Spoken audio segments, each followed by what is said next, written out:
Good day! The verse of the day is found in the book of Psalms. The Bible says, He made a pit and dig it, and is fallen into the ditch which He made. Psalm 7 verse 15.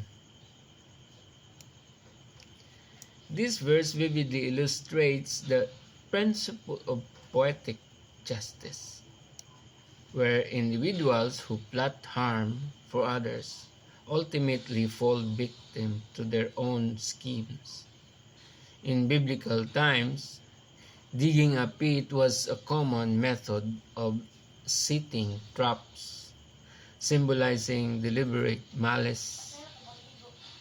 The verse conveys that such malicious intentions often backfire, leading to the perpetrator's own downfall. Theologically, the reflects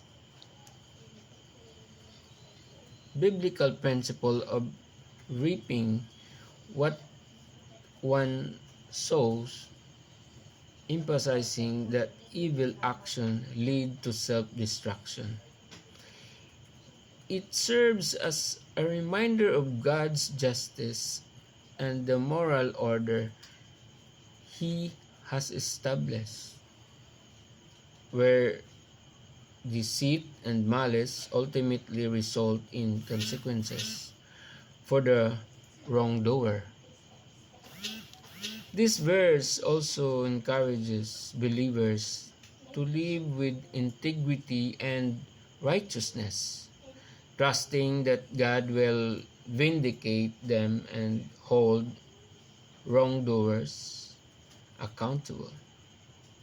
It underscores the importance of avoiding deceitful practices and reminds us that our actions have consequences not only for others but also for ourselves.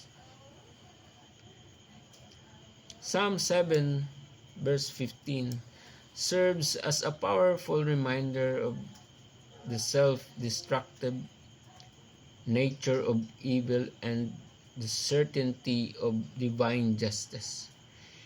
It calls individuals to reflect on their actions and choose path of righteousness, knowing that God sees all and will ensure justice prevails. Be blessed, read your Bible, because the days is at hand.